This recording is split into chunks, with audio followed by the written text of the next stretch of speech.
kita setelah menonton bagaimana disampaikan oleh Mbak Rida, kita akan lebih ke sharing sih sebetulnya tentang apa yang sudah kita lihat bersama dari film Semua Akan Baik-Baik Aja.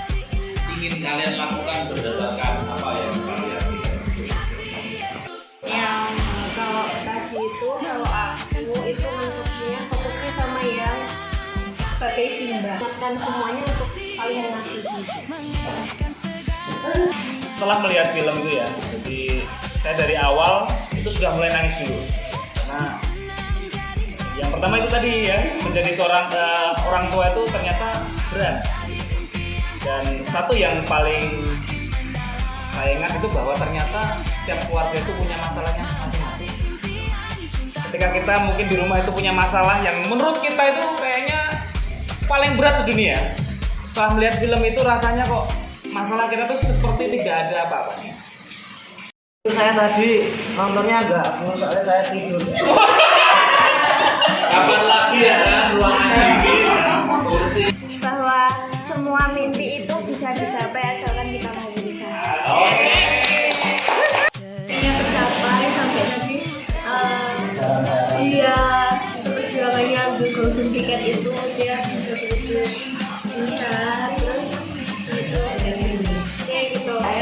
Pentingnya sabar dalam menghadapi situasi apapun.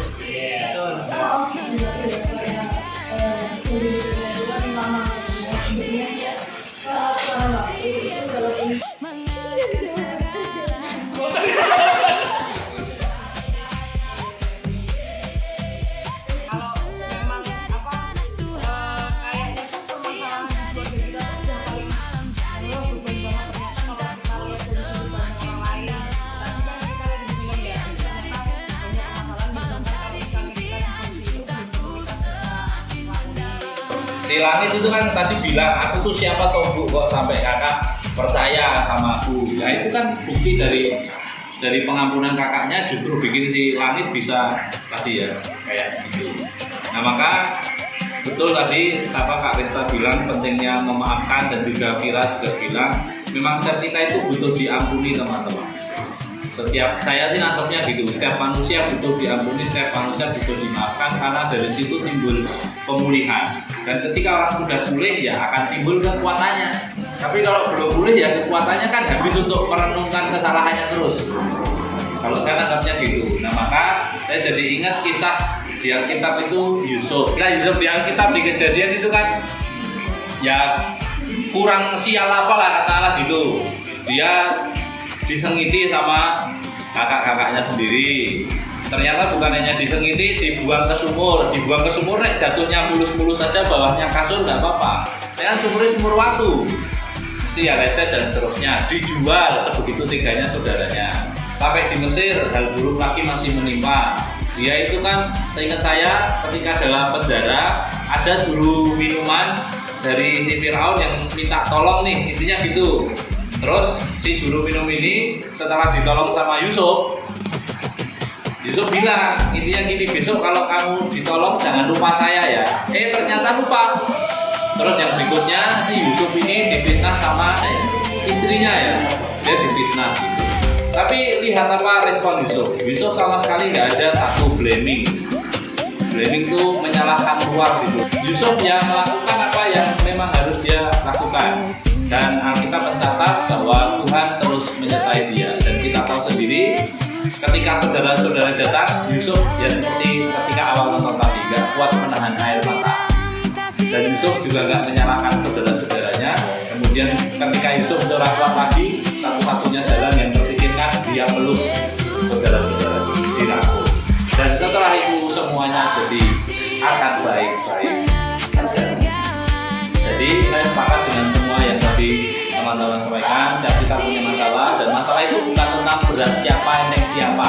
Makanya kita semua punya masalah dari itu. Dan semua jadi semakin rumit kalau kita mulai membandingkan.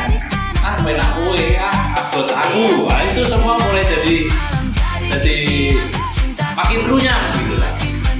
Salah satu penyakit yang dialami banyak manusia termasuk remaja adalah menyerahkan remote control hidupnya pada orang lain. Contohnya gini, andaikan aku punya rambutnya dia, andaikan aku punya keluarga seperti keluarganya dia, misalnya. Andaikan guru saya tidak nyebelin misalnya, itu kan berarti menyerahkan remote control hidupnya pada orang lain. Andaikan guru saya nggak nyebelin, berarti kan dia bad mood gara-gara dia merasa gurunya nyebelin. Padahal dia bisa aja kan memilih untuk nggak bad mood meskipun gurunya nyebelin. Nah, jadi dari situ hidup kita ini memang terdiri dua, teman-teman. Satu, ada bagian yang memang bisa kita kendalikan, tapi ada bagian yang tidak bisa kita kendalikan. Dan itu sebetulnya relate di semua usia, termasuk ya khususnya usia teman-teman lah. Kalian kita nggak bisa kontrol dong orang lain bakal seneng sama kita atau enggak. Kita nggak bisa kontrol dulu kita bakal nyebelin atau enggak. Kita nggak bisa kontrol teman kita itu bakal selalu apa ya, klop sama kita atau enggak kan. Bahkan ada kan yang misalnya awalnya temenan baik, justru kemudian yang mengkhianati paling dalam adalah dia yang paling dekat. Di luar itu nggak bisa kita kendalikan. Yang bisa kita kendalikan adalah yang ada di dalam, ya diri kita sendiri. Yang bisa kita kontrol adalah respon kita mau kayak apa. Apakah kita mau menyerahkan remote kontrol hidup kita pada orang, atau terserah kamu bikin aku bentuk kapan karepmu, atau ya kita yang kendalikan, mau dunianya gonta-ganti, saya pilih untuk enggak bad mood misalnya. Itu kan kita yang tentukan. Jadi menurut saya apa yang tadi sudah saudara ungkapkan ya, apa ya, tanamkan itu dalam hatimu masing-masing tentang apa yang kamu lakukan tadi gitu.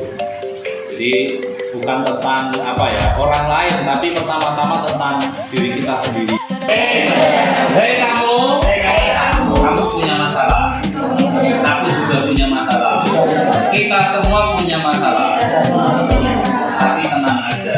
Kita bisa mengendalikan diri sendiri. Kita punya Tuhan Yesus. Semua akan baik-baik. Kalau lebih keras semua akan baik-baik.